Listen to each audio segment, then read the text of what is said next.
I am very grateful that everybody has shown up. Thank you very, very much. It makes it so much easier for me as a teacher to have human beings to talk to, and it makes it so much less mind-numbingly boring for students to watch a video where they're actually beings talking and not just me. So and if you are able to, I would really appreciate it if you could turn on your camera and if your microphone works, that would be awesome so that you can answer questions.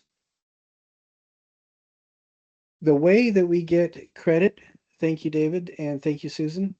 The way that we get credit for, I should not we, that you get credit, and Nicole and Jeremy, thank you. Um, the way that you get credit, Michaela, for attending is at the end of this, you either watch the video or if you've attended live, you just submit. When I open up the assignment, you submit 5 things that you noticed or learned about our meeting. And it could be um, anything. What it is, it's specifically designed just so that you um, give some sort of evidence that you stayed awake during the majority of the video. Uh, and every semester there's somebody who doesn't understand this and will find other things to submit. They'll find 5 things to react to in the module or something else, and that doesn't work. One person last year got really upset because they said, "Well, my parents said I had a really good understanding." What they had done was write an essay that summarized the module, and that doesn't do it for the attendance. The attendance is just 5 things, and it can be Nicole's background is of a really cool house. My background is of Ringworld or Halo or whatever. It doesn't really, or you heard my dogs whining or whatever. It doesn't matter. It is just 5 things that you saw or recognized or learned from that week's video. Does everybody understand that? Yeah. And I will show you right where to turn that in and everything. I am very grateful for everybody that showed up. Now, one thing, my understanding is that this is a summer term class. And a couple people have said that they thought it was a block class. What is your understanding on this class? Um, my knowledge on it was that it was an accelerated summer class. Okay, does that mean because the summer schedule that I have says that we're ending in August? When are we ending? I don't know. We're and What's that?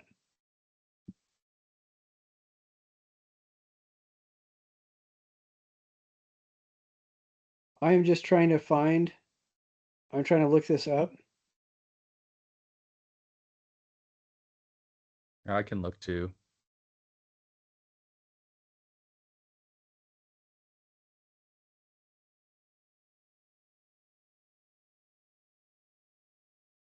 Michaela, you were muted when you were talking. wonderful. Um, I was saying that I have this class my entire summer semester, so that's till August. Okay, that's what I thought. Same Um, for me as well. okay, typically we have 4 months to do this class. Um, through August, it is just, uh, excuse me, it just gives us 3 months pretty much. Well, it's the beginning of August, so we almost have 4 months. It is a little bit accelerated, but from everybody that has excuse me, my understanding is that we are doing it through August. Yeah, And I'm seeing that too. Yeah, okay, August 7th looks like the last day. okay, August 7th. Okay, I'm gonna go in and change a couple.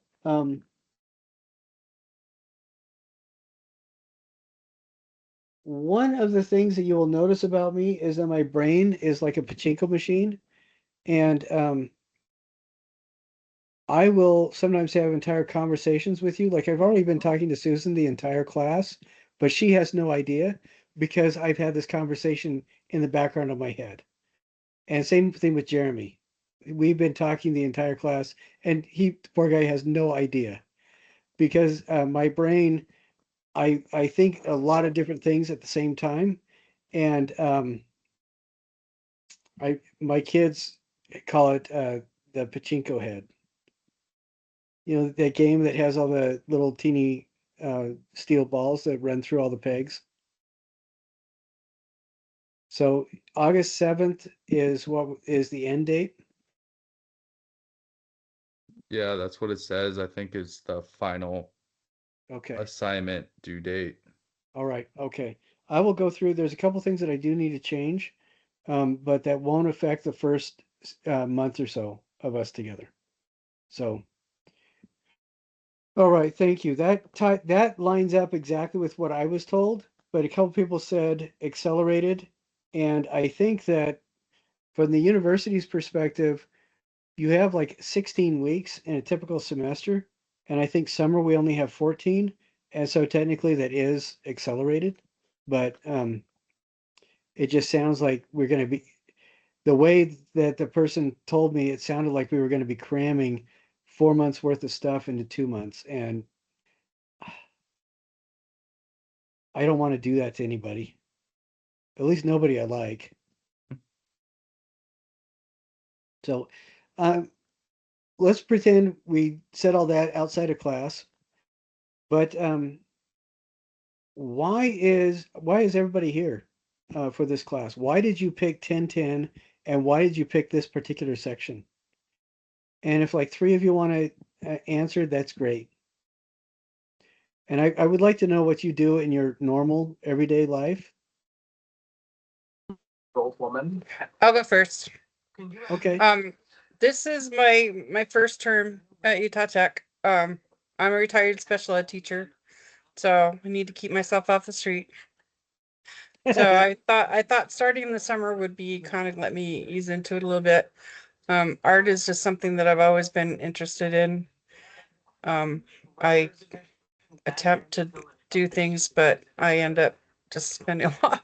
I would like to do things better, so I'm excited to little pamper a little bit with some things that are out of my comfort zone. So I'm Okay. excited to be here. So All right, that's excellent. That's great. Um, thank you, Susan. Who's next? I can go. Okay. I'm in the Coast Guard, active duty, about to get out, and really interested in marketing. And I know art is a really big part of marketing, so want to get good at that, making art, flyers, like being creative. Um, and I love tattoos, really love tattoos, so just to kind of understand how tattoos are made and just the creative side of it. So, yeah. All right, excellent. Very good. Cool. Who's next? David, thank you for your service. My name's Jeremy. Appreciate I'm retired Air Force. Just it. moved here Oh, to St. wow. George. Hey, both of you guys, thank you very much. Anybody else here from the military? Thank you very much for your service. I was in the Air Force for a total of 2 days. Well, thank you. And I got kicked out because of some health issues I did not know I had. And they told me that if all of you guys were to call in sick on the same day, they would reactivate me. So thank you guys, both of you. Appreciate that. Thanks. Sorry, Jeremy. No, you're fine. So I am just taking advantage of my GI Bill. Just moved here last year when I retired, and just taking advantage of my GI Bill benefits. So good to be here. All right, excellent. Very good. I like to do that. We all of us could say something different, but with all three of you, I think it just kind of illustrates everybody is completely unique. Is there anybody here that English is not their first language? Because we may have a couple people whose English is not their first language. Sometimes I speak really quickly, and if you have a hard time understanding me, please just tell me. Um, and this is for the recording for whoever listens to it, let me know, and I will try to slow down. This class, I'm gonna ask a question really quick from everybody that's here. Who of you think you are an artist? Kind of. Kind of. Yeah, kind of. Okay, most people coming into I this do. class, you do? All right, Well, excellent. I do hair, so that's an art. Yes, that is very. And if anybody doubts that, watch Edward Scissorhands. But yeah, and it's one of the issues that I have is there's several issues, and you guys will learn about it during the course of the semester. One is that no human was smart enough to draw a realistic figure until the Renaissance, which is completely not true.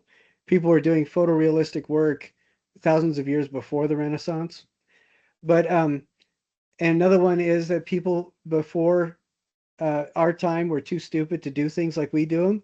But the mark of intelligence is not cubic miles of disposable diapers or cell phones. You know, but one of the things that bothers me is in my own family, people would say, "Oh, you're an artist. What are you going to do for money?" And there's kind of this dismissive attitude or an assumed elitism, where most of you said, "No, I'm not an artist." The reality is, as human beings, one of the things that defines human beings is our capacity to want to make something, want to build on whatever we're in, to want to do something better, to want to improve constantly. And one of my favorite artists is a guy named Ulrich Dürer. He was a German dry point etcher and lithograph artist. He One of the things he wrote was an essay called "The Four Pillars of Art," and he talks about different things, and we'll get into it later. But one of the things he says is that human beings have this drive to build, and when we build, whatever it is that we build, but when we build, working in concert with something beyond our everyday ego-driven self, then we're asking for inspiration, and that receiving that inspiration leads to creating art. Now, I'm not going to say where the inspiration comes from. It could be our future self, it could be our higher self, it could be opening ourselves to the universe. But how many of you have had that experience where you come to your senses and you realize that an hour has gone by and you had no idea? You were so involved in what you were doing. Reading a book, running, PT in the morning, I do that all the time. all the time. when Yeah. I'm making something, when I'm painting or wood burning is my latest attempt. Well, and when we get into that state, we are attaching ourselves or we are working with, in concert with, that thing that is outside of our normal everyday ego-driven self. The ego-driven self is the thing that at every given point says, I'm important, I'm here. And when we go into that flow state, we are connecting with our higher order selves. And that flow state can be achieved doing anything. If you're playing Call of Duty, if you're doing wood burning, if you're teaching kids. I noticed Michaela almost blew the screen up with her cute factor, holding the child on her lap. But each of us have something that we enjoy doing. Sometimes you get into the flow state when you're jogging. Sometimes you get in the flow state when you're gardening. All those activities, you are building something that didn't exist before, and you are building it in concert with something outside of your normal, everyday, ego-driven self. And all of you have experienced that flow state. So if I ask again, how many of you are artists? I would expect that everybody would say, yes, I am an artist, because all of you have experienced that. Maybe not all of you paint, maybe not all of you sculpt or wood burn or any of those other things that we typically associate with art, and that's fine. But art encompasses every creative act. When we ask for help outside of our normal ego-driven self. And I sometimes I will go into a state where I will tap into my subconscious. Sometimes I'll go into a state where I try to connect with the environment around me. When I play piano, I would do that. And when we go into those kinds of states, that's when we tap into what makes art. So, whether you agree with that or not, I don't really care because I'm the teacher and this is my class. But but the other thing, I want all of you guys to think about that and take it seriously because all of you are artists. There's a book that I read that I'd like to go back to every once in a while. It's called Every Man an Artist. And you look that up, it's on Amazon. It's like 12, 15 bucks, something like that. But it's a series of essays where people talk about this. And the people that have been asked to write the essays are from everything from music composers to people that cast cement. And it is that idea that when we create and reach the flow state, we are functionally artists, regardless of what the media is or medium. The other thing that we are going to be looking at that I think is going to be really important, and we will return to it over and over again, is something called Feldman's model of critique. Have any of you heard of that? Feldman's model? Good. That means that I'm the teacher for a reason. Feldman's model of critique is a way of organizing our thoughts as we encounter something. So when we walk away from that encounter, we have a really good and solid idea of what's been going on and how we can relate to it.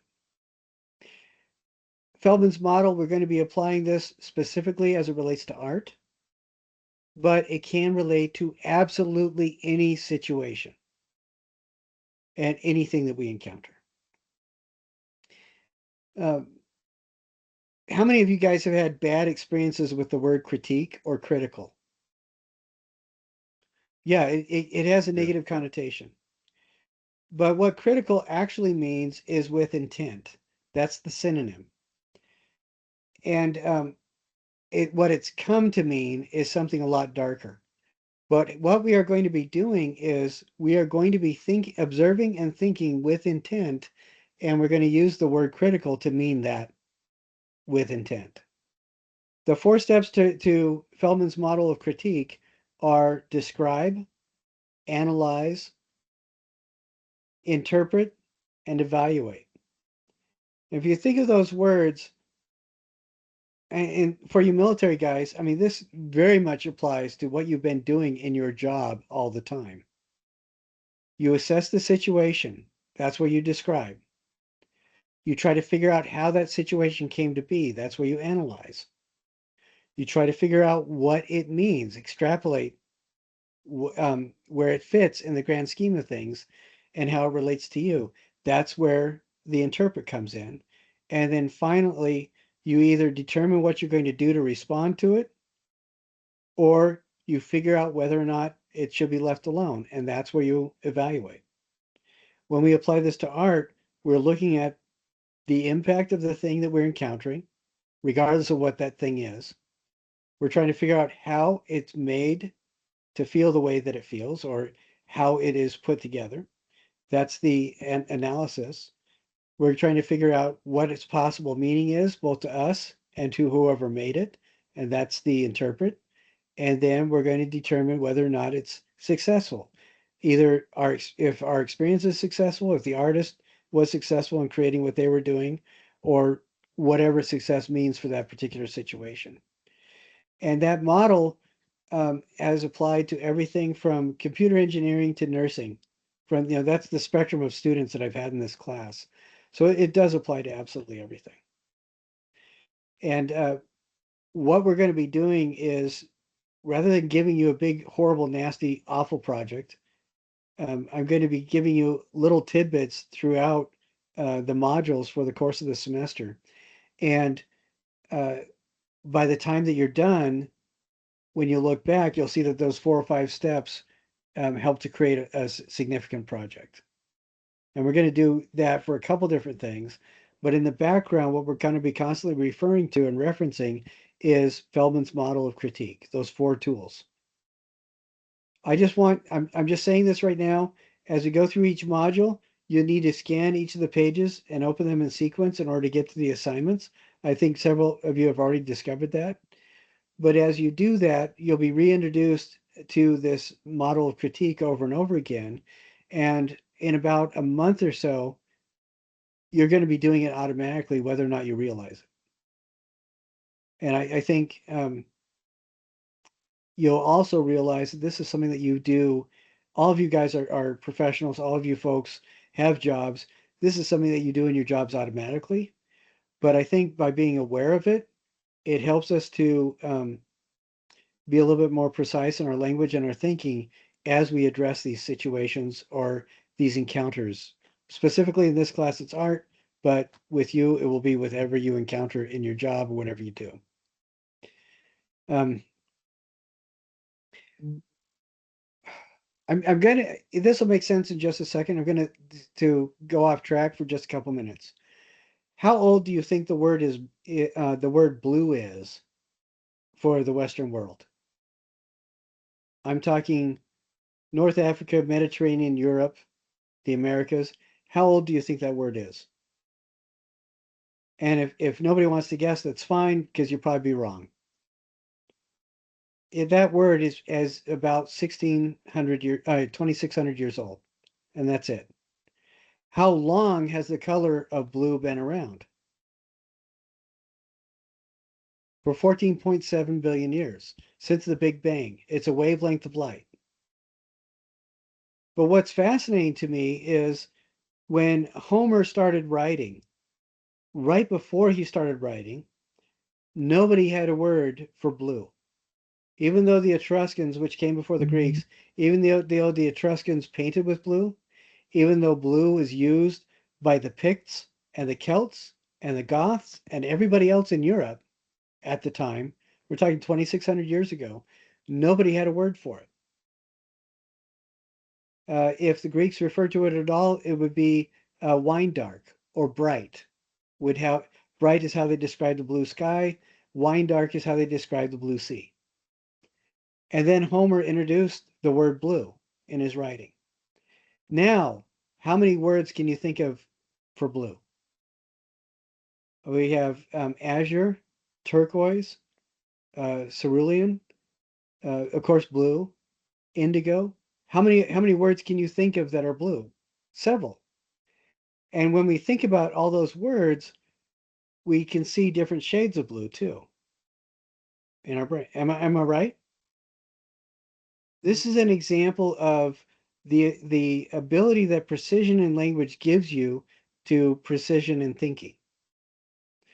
When you're a baby, and I hope none of you believe you can remember that far long ago, but when you're a baby, you generally have two emotions that are more like two states of being.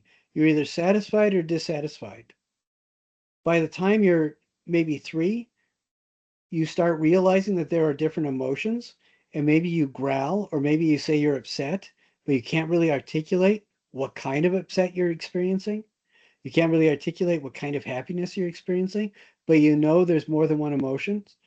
When you're 9 or 10 and you start writing poems, um, or start writing themes in school. Anybody see Christmas Story? An early 80s film? Best example of American cinema ever. Not really, but I like saying that because it irritates my children. But but and by the time you're a teenager, you're feeling all these feelings that can really overwhelm you at times because you don't have a pathway of expression. You don't understand what's going on. And our brains work the same way. How many of you have been in a situation that felt eerie and you became scared of it or felt anxious? Our brain will trigger the anxious response simply because we can't label what we're actually experiencing. And a lot of the times you have to learn how to breathe through it and then start coming up with labels and more precise language so you can experience what you're actually experiencing, and then the fear dissipates. But that's just a little bit of an example. Now, coming back to the class, when we talk about things, every week you write like a 50 to 75 word, I was going to say page, and that would be horrific, a 50 to 75 word short reflection on stuff. But I want you to consider using your big words, using your precise words. If you notice that something is blue, what kind of blue is it? For example, if you notice that something has a little bit of an odd texture or a weird shape to it, try to describe the shape. But as the more precise you are in the language that you use, the more precise your thinking becomes too. And I think that that is another benefit of this class. So none of you are going to be, no, I don't want to say it that way. All of you are artists in your own right now. And at the end of this class, whether or not you think you're any better in different media, that that's really just fine. But if you are better at appreciating and respecting the time that other people put in to working in those media that you're uncomfortable with, that even the fact that you can appreciate their work expands your artistic ability. And the medium that you're working with in that case is appreciation and respect. Do you guys understand what I'm saying? All right, excellent. Very good. We're going to be looking at a lot of different kinds of stuff. Some of them make you uncomfortable. Do you guys know who Stephen Fry is? Please tell me people are you don't? Okay, have you seen the Sherlock Holmes movie with um what's his I want to say Tony Stark. Um the guy who Robert played Downey. Iron Man. What's that? Robert Downey Jr. Yeah. Yeah. Have you seen the Sherlock Holmes movies with Robert Downey Jr.? Mycroft Holmes is played by Stephen Fry. His IQ is off the charts. He reads a book like every other day. He is a super brilliant dude. And one of the things he says is if we choose to go out of our way to be offended, we can never have an honest conversation. We have to suspend our willingness to be offended in order to understand. And I really appreciate that. So there may be things that we encounter in this class that don't sit right with you, that don't sit right with your worldview, that make you uncomfortable, that may even offend you. That's fine. That is totally fine. Being offended is perfectly fine. When you meet somebody for the first time, they are going to do things that irritate and offend you. But just like with most family members, they do things that irritate and offend you too, but you still find ways to work around that and learn to appreciate them. And that's the kind of relationship I want you to have with the stuff that we encounter. Realize that there may be something offensive coming along, but try really not, don't get your nose bent out of joint and see if you can find a way to work past that being offended. 9 times out of 10, you'll find that the reason why you feel offended is because they're working with a different worldview and they're working with different assumptions. For example, in India, historic Hinduism, Shiva and Shakti performed a dance to call the world into being. They were the ones, their dance brought about the Big Bang billions of years ago. That dance was a euphemism for sex. And so in a lot of these ancient Hindu temples, it shows avatars of Shiva and Shakti, or the divine masculine, divine feminine, doing different, very fun activities. And when the British came to settle, they were incredibly offended. You know, these people were not wearing clothes, they were just doing nasty stuff. The British are the ones that invented the belly shirt for a lot of the Indian women because they weren't wearing that. It was too hot, but it offended the British sensibility. And so they taught the Hindus that what they were seeing was nasty. When actually, from their perspective, the last several thousand years, these were religious depictions of what brought the world into being. They were depictions of the equivalent in Christian culture would be the sacrament of the Last Supper. You see what I'm saying? You give it a little bit of a different context. If you can suspend your willingness to be offended for just a little bit, maybe it will help you to understand.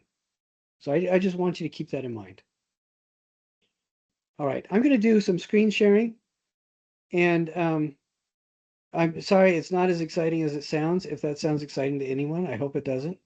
But I'm going to just show you a little bit. I gave you an overview of what this class was earlier this week, but I want to just walk through this module.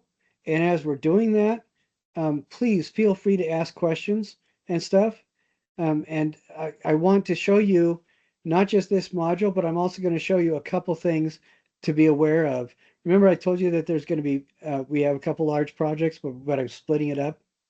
Remember, I told you that? I'll show you what that means, okay?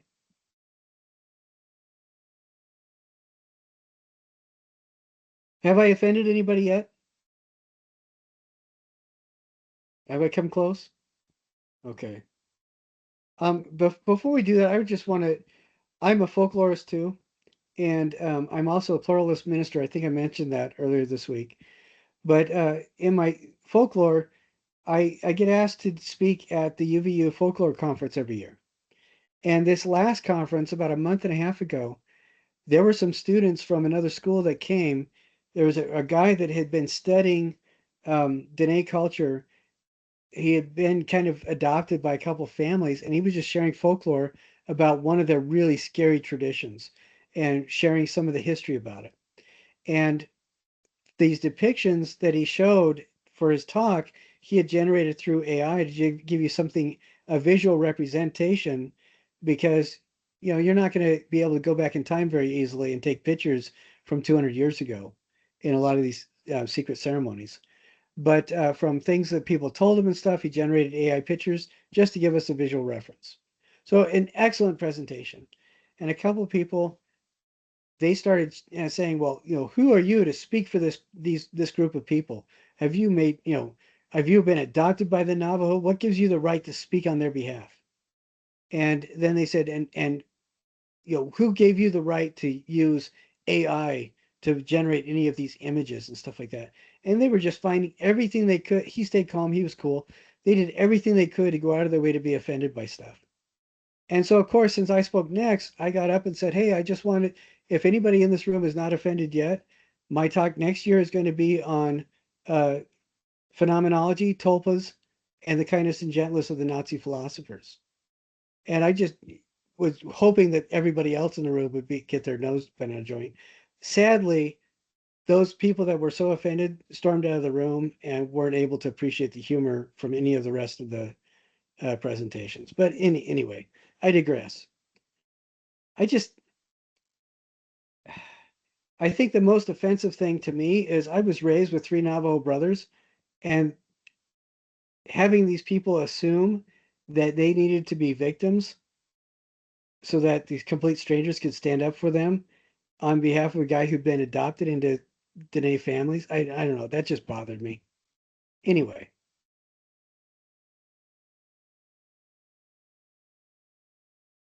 so can you guys see this screen where we're looking at my view of the modules? Can everybody see that? Okay, Yeah, I can see it. excellent. So we have several modules going down. And one of the things I wanted to point out is if we open a couple of them, what we're going to see is things like there's a written reflection, there's a quiz, there's a studio thing, and then every once in a while you're going to see other artists who express their creativity, or you're going to see something along the lines of critiquing a horseman, Sundiata and the Art of the Mali Empire. And we're going to talk about those because what we're going to be doing, if we go all the way down here, is we're going to be finishing off two projects.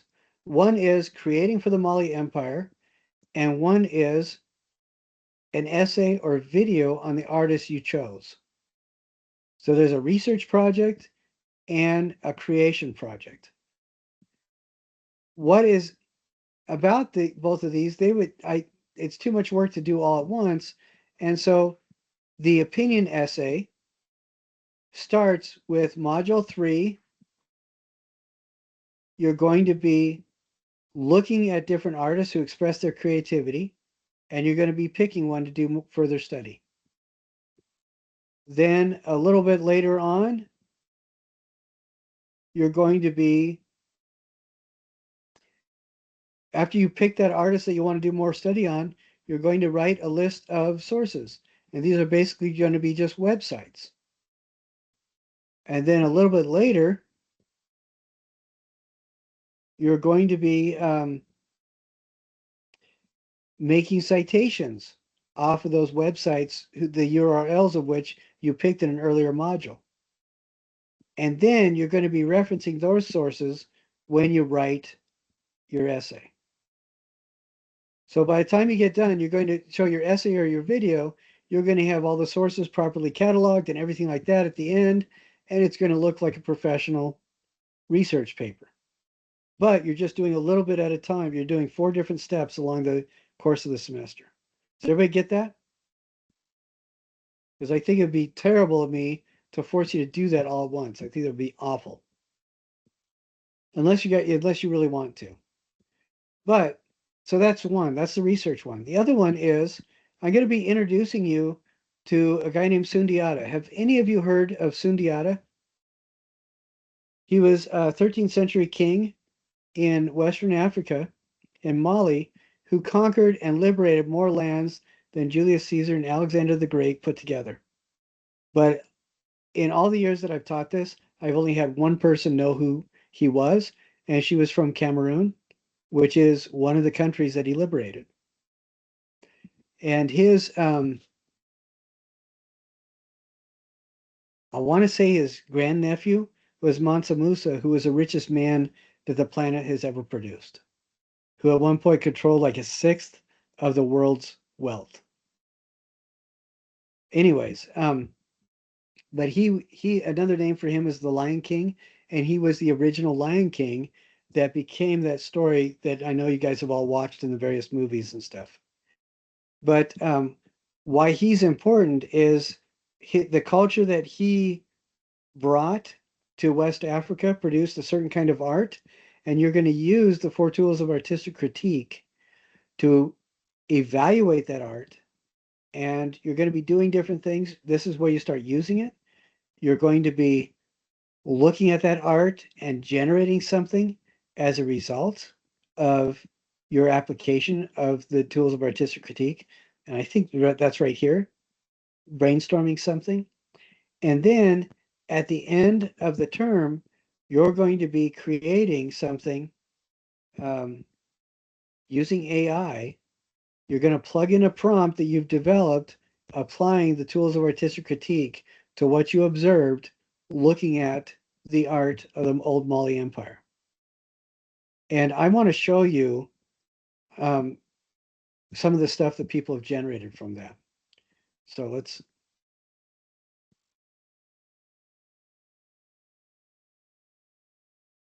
And I am pulling that up right now. And I'm going to do my screen share and show it to you, some of this stuff. Okay, so.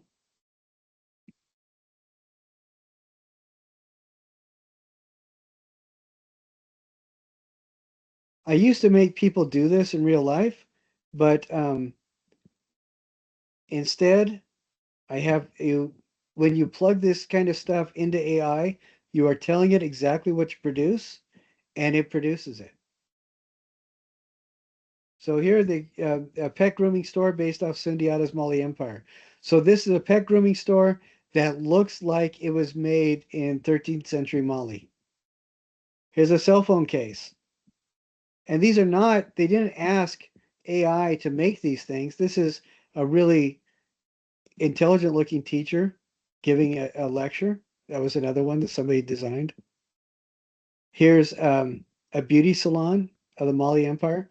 But these are not, they're not asking AI to make this.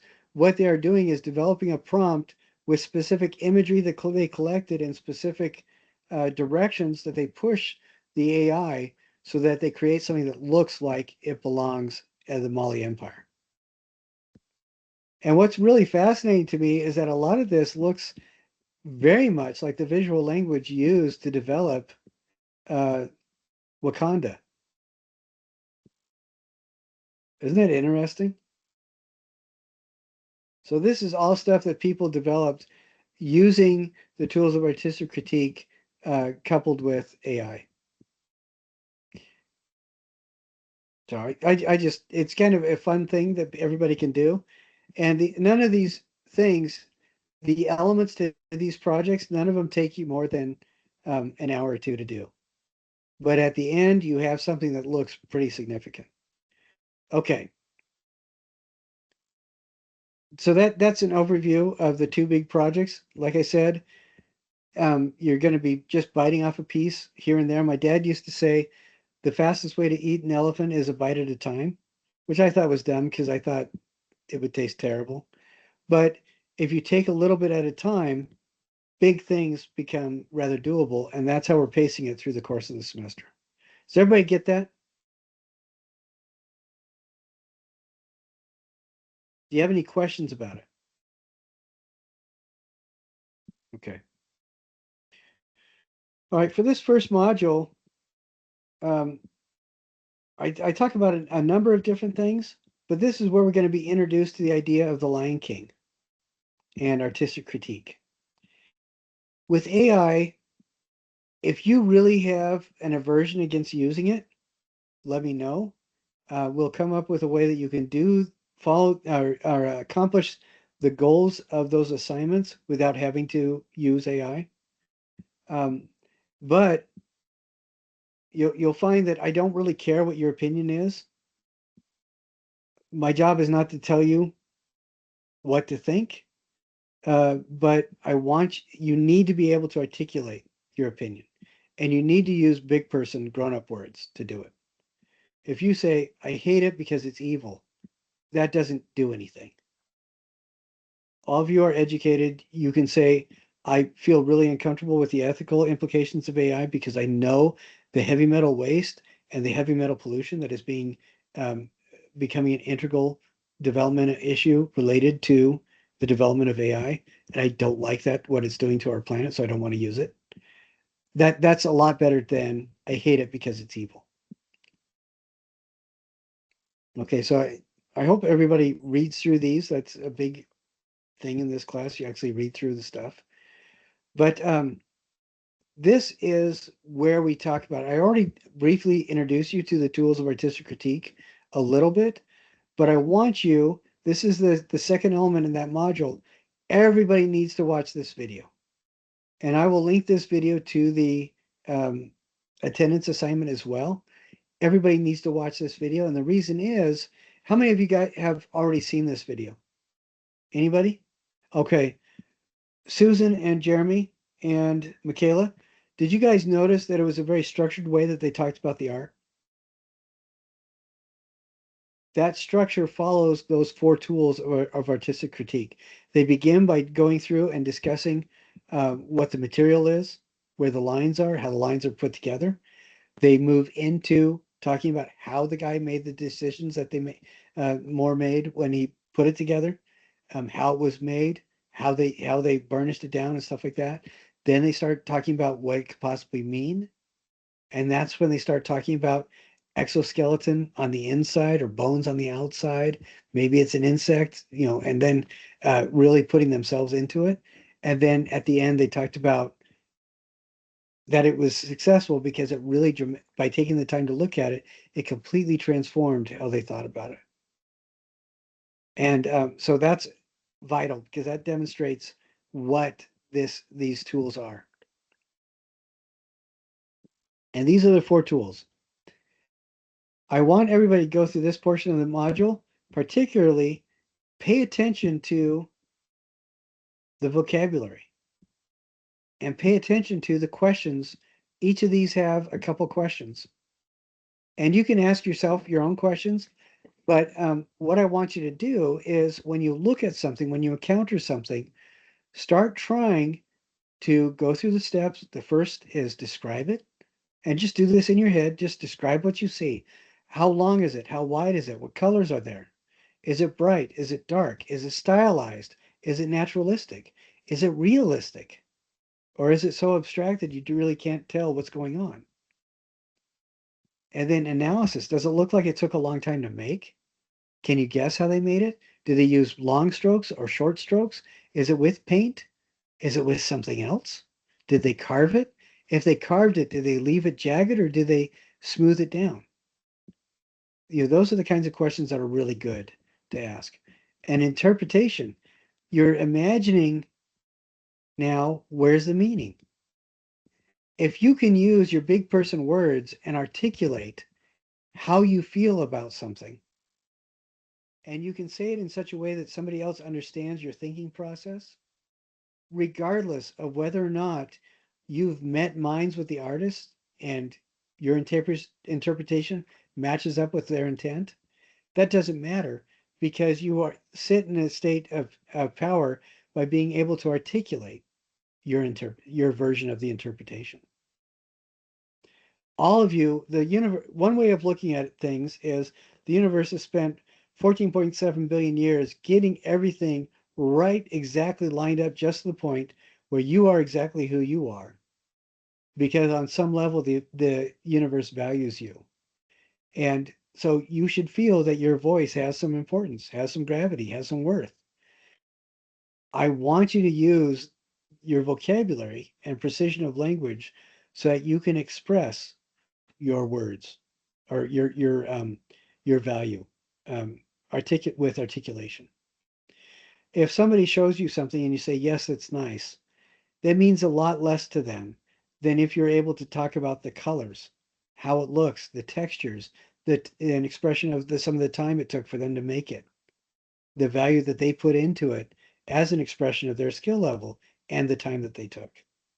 And when they come away, whether or not you like it, they feel that you really valued what they did because you took the time to really look at it.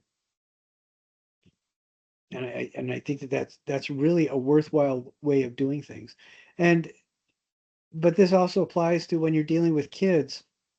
If you take time to let them know that you've heard them and you're actively listening to them, that means so much more than just patting them on the head and saying, yes, I love you, now go do something else. And then evaluation, sometimes the real success of something lies in the fact that it allowed us to learn something. And maybe that's the primary value it has, that we learn something from it. If it's something that we make and we don't want to show it to anybody, that's fine. At least we learn something through the process. So, and I think that if somebody makes something and it stands for 1,000 years or 5,000 years or 30,000 years, just the fact that it endured that long means that there's a level of success to it.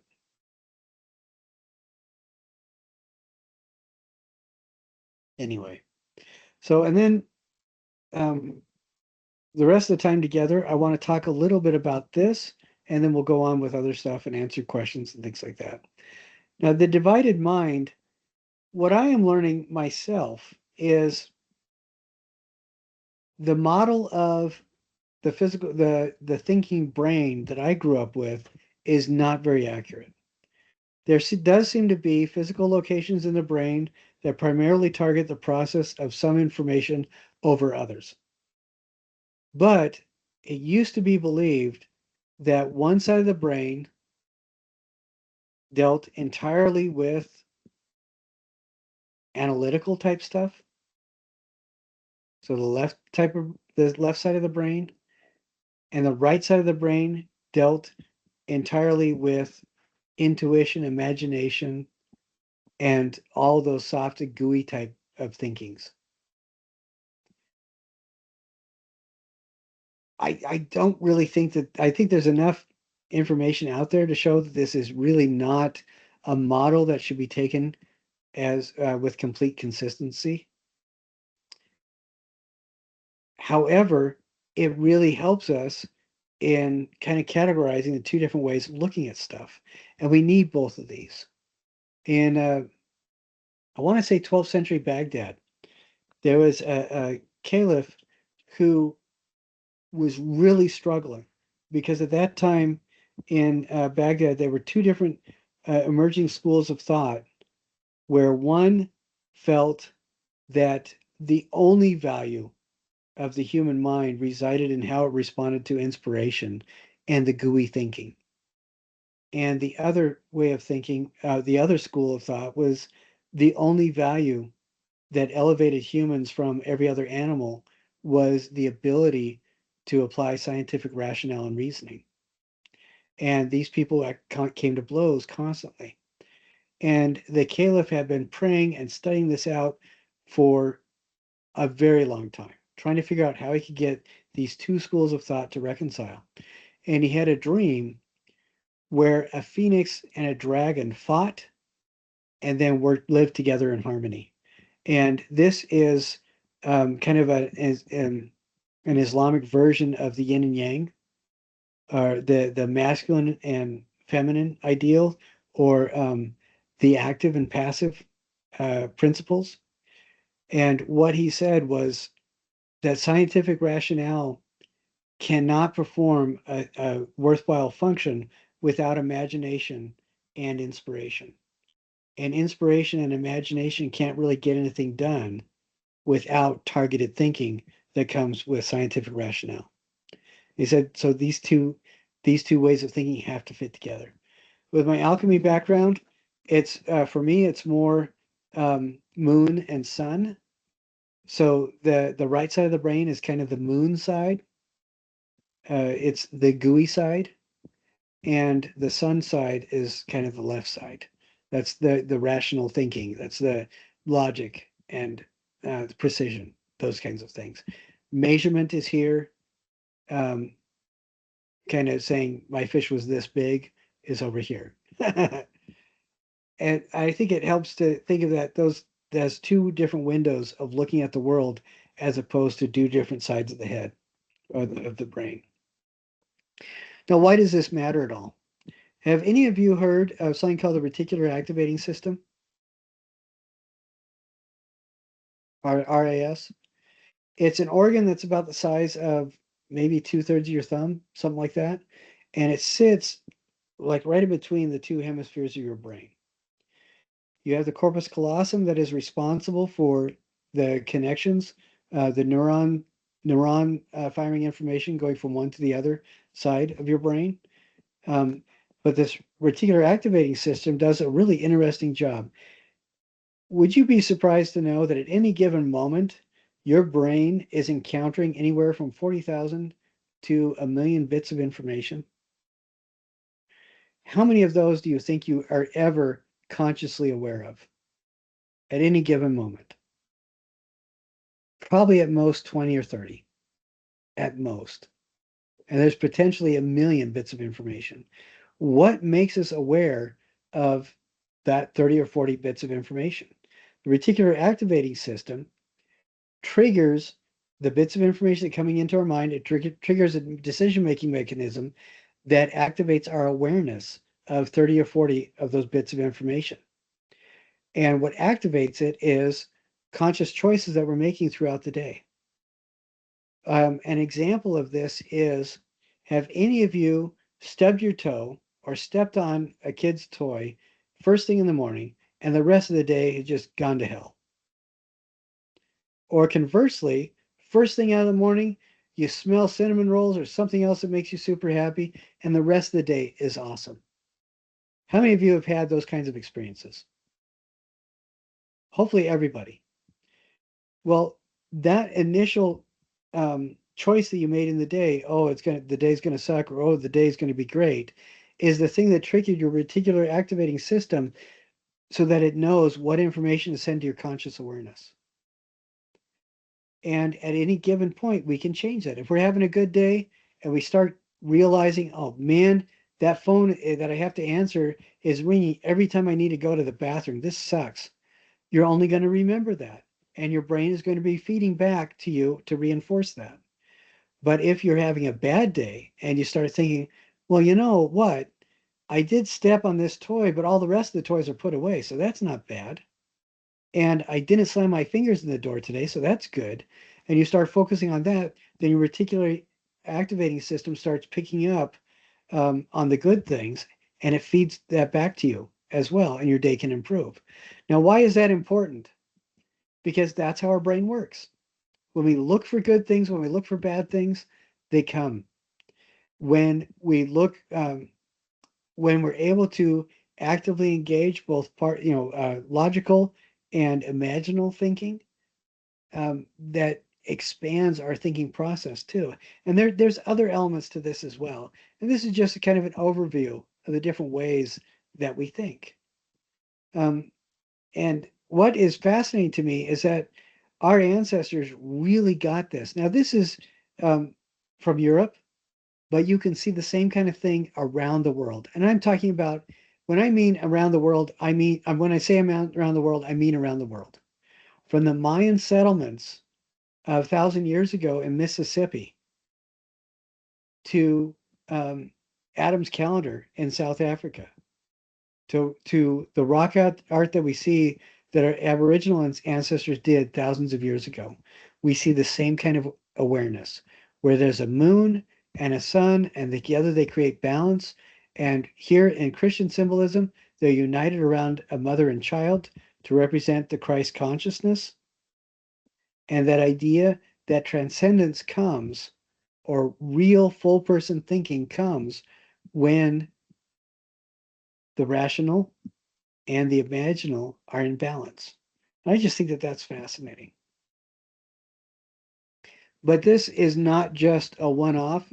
Even in medieval painting, the colors that you see, the pigments that they used would be decided on how much of that influence of the sun or the moon need to be present to make it balanced. And I'm not making that up, but I think that that's really fascinating.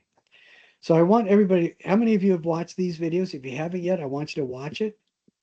But one person is talking about experiencing going through a stroke and how they had to readjust their brain and determine new neuronic pathways and make new pathways.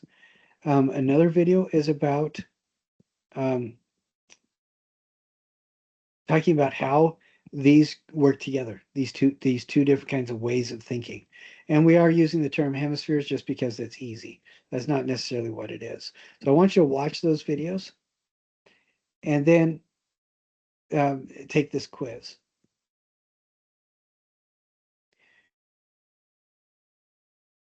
I think that the big takeaway of all this is that our brains are really incredible things. And I think as we engage um, our awareness of how we think in a proactive way, I think they can target. We can actually target how we engage our thinking and uh, think better. But here, this is what the quiz looks like.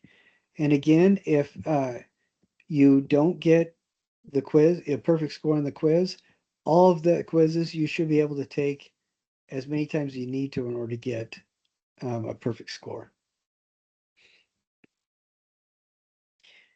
And then this is how almost all the written reflections are.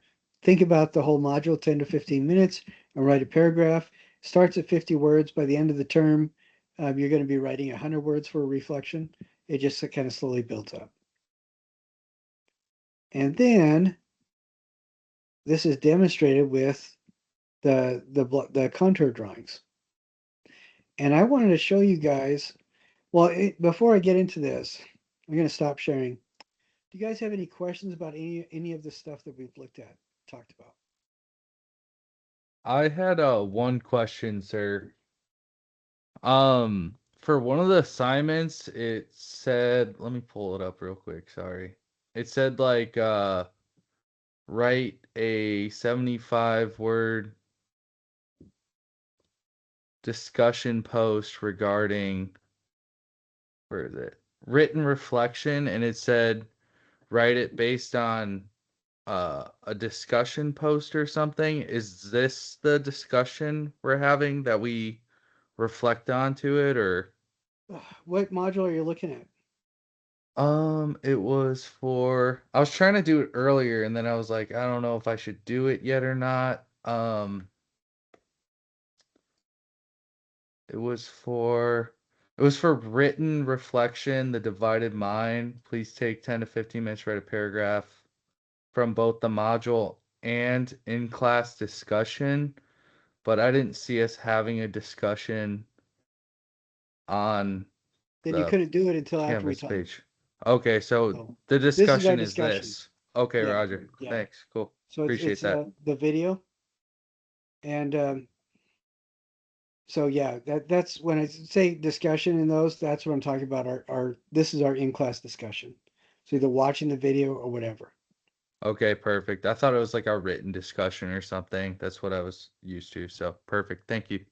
No, and there are discussion posts that you're going to be responsible to or for as well during the course of the semester, and that's a completely different thing, and we will burn that bridge when we get to it. But yeah, so the reflection should be based on the module, and then this kind of thing, a group discussion as with the class altogether. Perfect. That was Thank a you. really good question. Anybody else?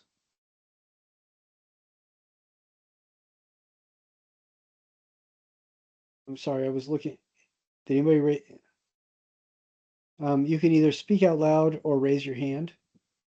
Okay. Now I want to show you really quick what the studio assignment is for this.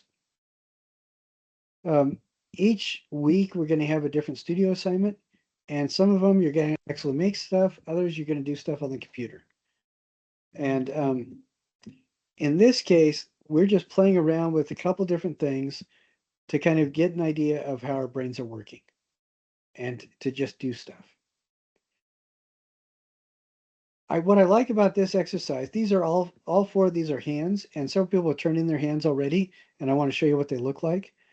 But what this, you make these by like taping a piece of paper down on a flat surface and then taking a towel and putting it over your hand and the paper, um, and the hand that's holding your pencil. And then you're going to be staring at your other hand, and on that paper that's covered so you cannot see it, you're going to be drawing with as much detail as possible your hand. And you can tell these do not look much like hands, and that's totally fine. They're not supposed to. Now, the question that I ask people all the time is, do artists draw what they see? And the answer is, it is very, very rare that an artist will actually draw what they see. The only artists that are able to do that are artists who are on the scale of the autistic scale, or they're on the spectrum. Sorry. Um, my oldest brother and I are both on the spectrum. I don't have that savant ability to draw what I see, and it is very, very, very rare. Instead, when you see something, it goes into your brain, and you have these, two ways of thinking that are processing all that imagery. You have your corpus callosum that's communicating back and forth, and you have your reticular activating system that's telling you what is important about the thing that you see. And after all that, it goes into your imagination, and you're thinking, what's important about this? What do I want other people to see from what I experience? And then that's what you draw. You're not drawing what you see. And it is what is very frustrating to me as a teacher is when people don't believe this and they get frustrated because they can't do it right. What is right? Um, what you're assuming, what most students that take this class is assuming is the comparison, their unfair comparison that they're making to somebody who's been drawing for years and years and years. And they're using that unfair comparison to make a judgment that's incorrect, that they are no good at this. And so they give up. They bypass the whole issue. The reason why somebody is drawing something that looks naturalistic is, well, there's several reasons. One is they've chosen to draw things that look naturalistic because that's a choice you don't have to make. You can make other decisions. And they know how to divide that up and to create it in such a way so that there's an underlying systematic architecture that they use so that what they draw is recognizable as naturalistic to other people that haven't drawn it. They're not drawing what they see. Do you guys understand that? It's a process of using tools that anybody can develop. We're not going to do that in this class necessarily, but if you're interested, I can give you a couple books that you can go to, and you can learn how to draw naturalistically within a couple weeks. And then you'll refine it by just practicing and practicing. How many of you have gotten better at doing something by practicing? Everybody, right? You do it more times, you get more comfortable with it. The first time I fried an egg, it was really runny and gross. I'm so glad that nobody in my family got salmonella. Now I make an egg that people can choke down. You do get better. And it is in practice. But in this class, we're not really going to spend a lot of time on practice, but I will share with you different tools that you can use. So when we do the Impressionist painting, you're going to be blown away by how awesome your Impressionist painting is. Because you'll know how to see the object, you'll know what to paint in reference to that object so that other people can see what you were hoping that they would. Do you guys get that? Do you understand? Okay, good. So going back to the hand, the studio, every module we're going to have a studio component. You're going to be doing something, and this first week you're going to be doing these drawings. Now, these drawings I don't know how long they're going to take you. I do give a little bit of a time constraint on them. I would say spend as much time as you can on these. Do as you look at your non-dominant hand and draw with your dominant hand under a towel so you can't see it, do as much detail as you possibly can. The more detail you do, the better. Now, what makes this a contour drawing? I know the military guys are used to working with contour maps, but contour is just another word for line, and that's it. And what makes these drawings contour drawings is that you keep your pen down or your pencil down on the paper, and you're not going to be shading. And that's it. And you can see, for the most part, these are pencil drawings. They pick up the pencil, go somewhere else. And what this is illustrating is that there's a part of your brain that is very aware of the details, but there's another part of your brain that's separate that needs your eyes to collaborate so it can tell scale and distance and where things fit in relation to each other. What makes these interesting to me is the person is just focusing on the contour, and they're not able to see the scale. And I hope that helps you to see that there are different parts of your brain that do different functions. So that's one part, drawing your hand. The other part is you're going to find 30 simple objects, and I want you to see these. You're going to draw these. You're not trying to be super accurate, but you are trying to do excuse me, really quick sketches, again, with lines. I don't want you to do shading. I want you to just draw. And you can look at these if you want, or you can do it without looking at them. Doesn't matter. But you can see the scale of these drawings are about the size of a quarter. Or is that a good size comparison? How many of you know what a quarter is? 25-cent piece? Okay. It's you're going to be making 30 drawings of this, and they're just going to be stuff around your house, whatever it is. It can be pop can. This is an outlet. It doesn't matter what it is, but you can do half of them so you see them. You can do half of them with something covering it so it's blind. It doesn't matter. And then I want you to label each one. And you can see this person just had a regular sketchbook, and they did all these so that all 30 fit on 2 pages. Now, I'm going to also share with you some of the things that people have already turned in for this class. So I'm going to stop sharing that. And I am going to share this. Let's see. All right, we got it to work. Okay. Can everybody see this hand? Right now you can tell it's a hand. Now, what this person did is they focused on all the little wrinkles everywhere that they could see. And that's all they drew. And this is great. And what I'm surprised at is that this is so with it. I mean, you can really see that it's a hand shape. And typically when you hide the hand, hide the drawing so you can't see it, it goes all over the place. And I only have 7 examples. This one, it really impresses me too, because yeah, the thumb is gigantic. You get the fingers look kind of weird, but look at all the detail the person is doing. And yeah, it does look a little bit odd, but what I'm impressed with is that you can actually tell this is a hand. And they did it with the towel covering, so they couldn't see what they were drawing. I love this one. A lot of energy in this one. I love the fact that this person went over, they drew the outside lines. They went over it a couple times. Then they drew all the little lines and bits and bobs and stuff that they could see in their own hand. That's awesome. I love this.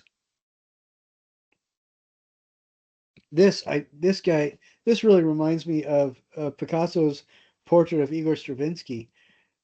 And I love the fact that this person really did. I mean, you can see these are the lines at the base of at the base of the palm where the wrist is. You can see where the thumbs and the fingers are. There's all this really cool detail going on, and you have this wrinkle on the outside of the thumb that's way out here. And I love that. I think it's fascinating. Same kind of thing. I mean, this reads as an alien hand because the proportions are distorted, but this is a perfect example. People are drawing without looking, and so size and proportion and relationship is a little bit off, but the drawings I think are just fantastic. They look really cool. This is another one that I think is really good. All of them that were turned in were good, and I love this one too. I think this is absolutely great. Now this is an example of the 30 contour drawings that somebody did, and notice they did a lot of different things just from around the kitchen. Here's a candy bowl. There's a Starbucks drink. It doesn't matter what it is. I want you to spend maybe a minute or two on each of them, but get all 30 drawn. And whether or not you're quote unquote good at it does not matter. Whether or not you follow the directions and do it, that's what matters. Do you guys understand that? Okay, excellent.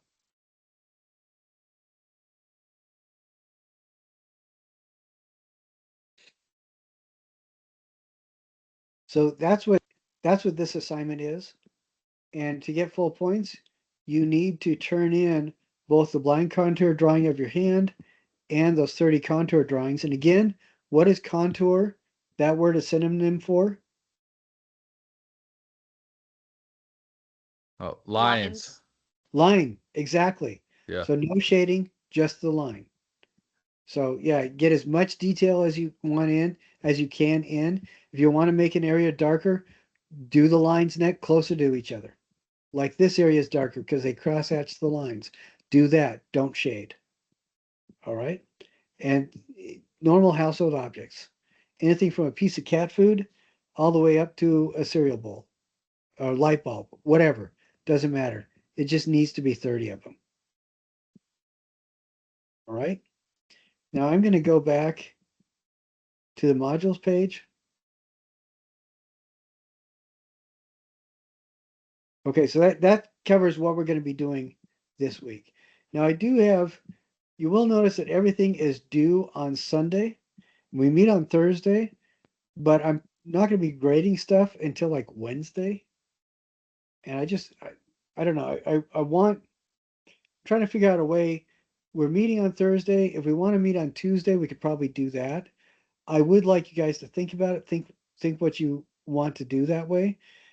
Is if you guys are able to come live on Tuesdays, we'll meet on Tuesdays instead. Talk about it, and then you'll have 5 days to work on it before it's due. Right now, you have 3.5 days, but then you can turn it in until Wednesday. All right, so think about that. Think about what you want to do. And then the next module, we talk about the importance of art. This ties into how we think as well. And in this, we're going to be talking a little bit about ways that we draw. And I'll just show you this really quick. Just copying these designs down. And then also, the other one is drawing a horse but drawing it upside down. Remember, I told you about you don't draw what you see? If you guys had this right side up and tried to draw it, you'd be really upset. Everybody in this class who's gone ahead and drawn this upside down has done a really, really good job. Because if you can concentrate on the individual shapes, the proportions, the relationship of each shape to each other, you're going to do a lot better than if you decide in your head, oh, this is a horse and I can't draw a horse. You guys kind of get what's going on? How many of you have either done it yourself or have had a child in the house that has done it, where you ask them to get something, they can't see it, they can't find it, maybe you couldn't find it, you couldn't see it, and then somebody else comes up and says it's right there, and suddenly it snaps into focus. How many of you have had that experience? Yeah, all of us. I think I think I hope this doesn't sound sexist at all. I was raised in a family of boys, and I raised daughters. I have 4 daughters. I was one of 4 boys. My daughters understood and dealt with this by the time they were 8 and 9 years old. They were over it. You tell them what to go find, and they could find it. For boys, into our 20s, if you're married and your spouse tells you go get the ketchup out of the fridge, if it's not in the exact same spot that you know that it's supposed to be, you cannot see it. And so I think it's a boy issue that goes into our adulthood. But this is a real phenomenon. There is a story written by a Spanish monk who was one of the translators that traveled with the conquistadors. And he was in the second wave after Columbus came and started interacting with the people that lived on that first island. But the story is the shaman of this people. The closest actual English words for shaman is reality engineer, and that's what this guy was. But when those 3 ships first appeared on the horizon, it took them about 70 hours to make landfall. They were traveling that slowly. But when they first showed up on the horizon, this shaman could see something on the horizon. He couldn't tell what it was, but he saw something, and he kept asking people in the community, "What is that? What is that?" And he kept pointing, and none of them had any idea what he was talking about because they could not see anything. After about a day of this, he was thinking, "Okay, there's something constructed about it, and it's floating." And then all of a sudden he realized these were big canoes and they snapped into focus. He could see the 3 ships. He could tell that they were large ships. But it took a full day of him thinking about it before they snapped into focus. And then he told the Spanish monk that he would get other people in the community, he would point right where they are and say, "What is that on the horizon?" And they would say, I don't know what you're looking at. I can't see anything. And he'd say, "It's a big canoe, isn't it?" And they could suddenly see it. A lot of the times our brains, if we don't remember I talked a little bit earlier about we feel fear when our brains don't understand and can't articulate what's going on. And our brains just go to the safety mechanism of, okay, we're afraid of it. If this process I've been talking about, about Feldman's model of artistic critique, using precise language, all those kinds of things help us to think more clearly. And when we do, in module 2, I'll teach you a couple techniques how to draw stuff that help us to break it down into tools so we can be more precise. Because if we can see that a hoof looks like a truncated cone, if we can see that a leg looks like an egg stuck to a bar, if we can see these different shapes that go into making it, in our brains we process it as a more precise set of shapes than if we just say it's a horse. And a horse, all of us are going to draw like the Gumby horse because that's the symbol that we create for it. But if we can break it down into different parts and a broader collection of more precise symbols, we can do a better job of drawing, I guess, what we assume other people are seeing when they see what we see. Do you guys understand what I'm saying? we'll get into that a little bit more next week. All right. Does anybody have any questions or observations?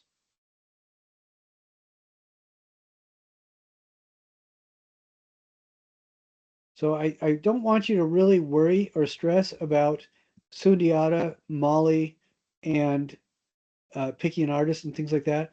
We'll talk more about that next week, and we'll ease into it. We'll do assignments here and there, and by the end of the semester, you guys are all going to be wizards at applying the tools of artistic critique, and your families are going to wonder how you got so smart so quickly, and so over the summer, just because you use big person words, which I really prefer to use. If I could even make up a word, but if I say it with confidence, everybody assumes I'm really smart. And that's one of the gifts I want to give to you. You say it with sincerity, your eyebrows slightly furrowed, and you say it with confidence, people just assume you know what you're talking about. All right. Any last observations before we split up for today? Okay. I want you to give some serious thought about, should we meet on Tuesday? And I want you to also be thinking about, should I change the due date to Wednesdays so you guys have more time to work on stuff, or keep it at Sunday, or what do we want to do? So think about that and email me what your ideas are about that. All right. Okay, guys, thank you very much for sticking with me, staying awake with me, and keeping me on track. I really appreciate meeting so many of you.